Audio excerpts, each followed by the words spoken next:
Eating, and through extension cooking, is an important part of your survivability in vintage story. Resources in vintage story can be scarce and need to be treated carefully, particularly in the first year when you may not have established a farm or ranch yet and winter is coming. You will need to balance nutrition, saturation, and perishability of your food items if you want to make the most out of your edible resources. And there's no better way to maximize your caloric intake than by cooking yourself a delicious meal. I'll make sure to have a nutrition chart at the end since, like real cooking, it can be quite varied and complicated.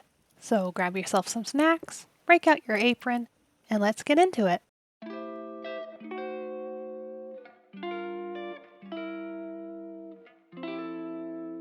Before we start cooking proper, let me introduce you to your ingredients: fruit, vegetable, protein, grain, and dairy. Your keys to a healthy, well-balanced diet. See, Vintage Story utilizes a mechanic called nutrition that affects your character's maximum health. The more variety in your diet, the healthier you become. In addition, all food items have a SAT or saturation level. This is a hunger mechanic, represented by the green bar, which can cause you to take damage over time if allowed to empty, and affects how quickly you heal from injury. Cooking increases a food portion's saturation, improving its nutrition, and thereby improving your health. So, what you eat is important, but so is managing the food you have. All food, with few exceptions, have a perishable speed.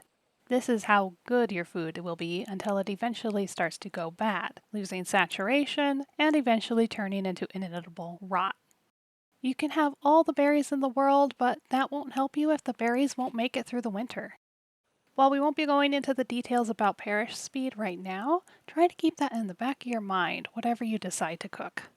To start, there are a few items on this list that can only be eaten raw. Honeycomb cannot be cooked unless it is first processed into raw honey by squishing it in a bucket and separating it from its beeswax. But it can be eaten as comb for 300 fruit saturation. Bamboo shoots can be made into edible bamboo shoots, offering saturation but no nutritional value.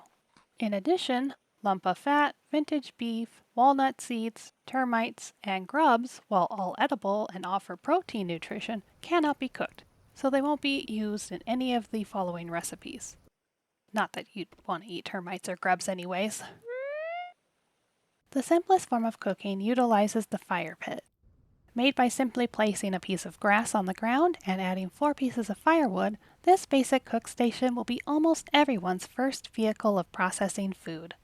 Once your fire pit is made and fuel added, you can either cook a compatible item directly over the fire or cook a meal using the cooking pot. All meats can be cooked over the fire, as well as all wild rhizomes, which are the cattail, papyrus, or tule roots. This is the only way to make the roots edible. Similarly, bushmeat, the tough, unappetizing meat that comes from predators and vermin like wolves, foxes, raccoons, or bears, can only be eaten if cooked over a fire in this way, or if it is cured in a barrel of salt. If you have the choice, cooking using a pot is always preferable, as it maximizes an ingredient's saturation level. For example, a single portion of fish, eaten raw, offers 100 saturation. Cooked over a fire, it ups the saturation to 200. However, cooked into a meal with a pot, it raises that saturation to 375. To create meals, add a cooking pot to the fire. This will open a 4-space inventory above the pot. This is where your recipe will go. Each space can hold a maximum stack of 6, so you won't be able to fit, say, 64 meat into your little cooking pot. Also note, you will need a bowl to eat any of the pot meals, so don't cook up all your food without having an empty bowl. You might also want to invest in some crocks to allow you more long-term storage of your meals, though they can only hold 4 servings while a pot can cook 6 at a time. Who knew there would be so much math involved in cooking? Using a cooking pot allows you to make 5 different types of meals: stew, soup, porridge, scrambled eggs, and jam if you use the correct food ratios. Stew is made using at minimum 2 vegetables and or 2 meat. You can also add honey as a garnish. Note that 0.2 liters is considered a single portion of honey. If adding meat, however, you must have 2 or more pieces for it to count as a stew. If you find yourself with a single or odd number of meat portions, there's still an option to cook it into a meal by replacing the second piece of meat with 1 liter of water to create a soup. Soup follows similar rules to stew. At minimum, you need 1 liter of water and either 1 meat or 1 vegetable, and you can add additional protein and veggies from there. No honey, fruit, or grains, however. What you can use your grains and fruit for is porridge. Porridge is made using a minimum of 2 grains and then adding either fruit, honey, or vegetables to the mix. The next meal you can make is scrambled eggs. This is made using a minimum of 2 eggs. You can add vegetables to the egg, and it's the only pot meal you can add dairy to through cheese, though it doesn't increase the cheese's saturation level to do so. Last but not least is jam. Using 2 portions of honey and 2 portions of fruit, you can make a long-lasting jam, one of the few ways to keep fruit for a long period of time. That's it for cooking with the pot and the fire pit, so let's move on to baking. Baking allows you to make bread and pies, but before you do that, you're going to need a quern to make flour. You can make a quern by using 4 quarried stone, 2 sticks, and using a hammer and chisel in a crafting grid. Once made, you can input any grain or dried cassava, and then click and hold the top part of the quern to turn the wheel, grinding it into a flour. You can automate this process with a windmill if you have the material, but it's not necessary. Once you have the flour, you will add water to the mix in the crafting grid to make a dough. Once dough, you can cook it into bread. For grain per unit, perfectly cooked bread offers the most saturation. You can also use 2 dough and filling material to make a pie. You create a pie by placing the dough on a table to create a crust, and then fill the crust with 8 of any fruit, vegetable, cheese, and most proteins, minus eggs and fish. Optionally, you can also add a crust top using 2 additional dough pieces. You can change the crust type by using a knife to change the top aesthetic. This has no effect on the saturation, it's just a visual difference. Still, you can't eat dough and uncooked pies. You first have to bake them in a clay oven. A clay oven is made by clay shaping using fire clay. You don't need to put it in a kiln once it's made though, so it just needs to be placed and heated to begin baking. In order to heat the oven up, add in up to 6 firewood and set the wood on fire.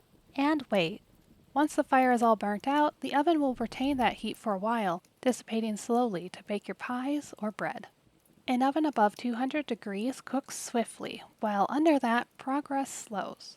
The oven should be reheated anytime the temperature dips below 160. The oven can hold 1 pie or up to 4 bread pieces, and will take time to cook them, so it may be beneficial to have multiple ovens running at a time. There are 3 stages to baking: part baked, baked, and charred. Baked pastries offer the best saturation, but charred pastries, though offering the least saturation, will keep longer in storage.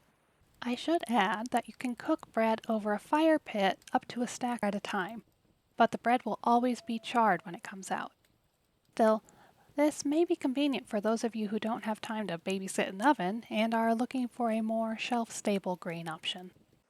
Speaking of shelf-stable, let's talk about curing meat and pickling vegetables. To do either of these things, you will need a barrel and a considerable amount of salt. Curing meat is done by filling a barrel with salt, and then adding the meat in a 2-to-1 ratio and sealing it. So a full barrel of 64 salt will cure 32 pieces of meat.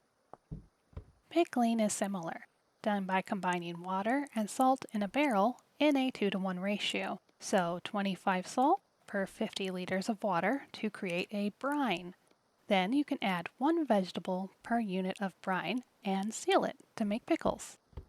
Pickles, while not offering the most saturation, are very shelf-stable and are necessary for creating cheese. Cheese is the most advanced form of food processing. It requires a good understanding of animal husbandry, perishability, light, temperature, and cellar mechanics to master. but I'll go over the basics. It all starts with milk, which you will get from milking new mother goats or sheep with a bucket. Drinking the milk is maybe the most efficient way to increase your dairy nutrition. But turning milk into cheese is a way to keep the dairy shelf-stable throughout the seasons. You make cheese by filling a barrel with 50 milk, adding 2 pickles to the milk, and sealing for 3 days to curdle. Once curdled, you will add 1 salt per 10 liters to the barrel and seal it again for a day to create cottage cheese. Once cottage cheese, you can then use a bit of linen in the hand to pick up the curds. Shift-click the ground with the curds to create a little bundle, and right-click to add a stick to the bundle.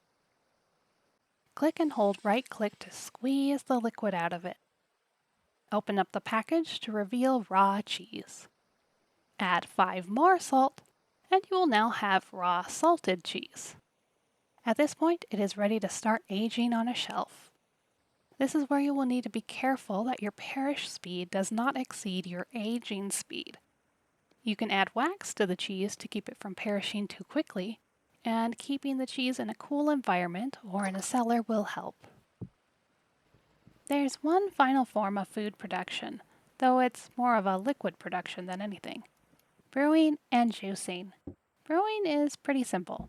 All you'll need is a barrel with water in it, then add in any flour minus flax and sunflower in a 1-to-1 ratio. Seal it for 14 days and you'll end up with ale. Similarly, you can seal a barrel of pure honey for 14 days to create mead. Creating ciders and wine from fruits is more involved and requires a bit more advanced equipment, as you will first need to acquire a fruit press, which will require smithing to get a metal rod, and a chisel and hammer, among other things. Once that's done, you'll want to make sure that you have a bucket to place under the press to catch all the juice. With your chosen fruit, right-click on the basket portion with up to 32 pieces of fruit. Once full, you will click and hold on the screw handle to squash the fruit. After the fruit is fully compressed, wait until all the liquid drips to the bottom and the wet mash turns into a dry mash. The handle can then be released by right-clicking and the dry mash extracted, which you'll need to do before adding more fruit. A full press will fill a 10-liter bucket. While the mash isn't edible by player characters, you can add it to a trough for your animals, or let it become rot for fertilizer later. The juice can be drank as is, but you can also put that juice in a barrel and seal the barrel for 7 days to create wines and cider, which will offer you some level of long-term fruit saturation over the seasons. That was a lot of information, but I hope the cooking mechanics are a little more clear now. As promised, I've made you all a little graph going over the different recipes and saturation levels per ingredient. In general, breads, soups, and stews tend to give you the most bang for your buck. Now that you're a cooking expert in Vintage Story, let me know what your favorite meals to make are in the comments. And let me know if you have any questions, comments, or corrections, as I'm sure there's something I've missed along the way. Thank you all for watching.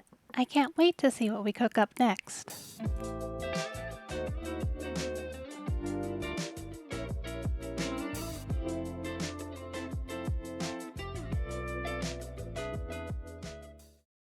Do you want me to cook you some kitty treats? Okay.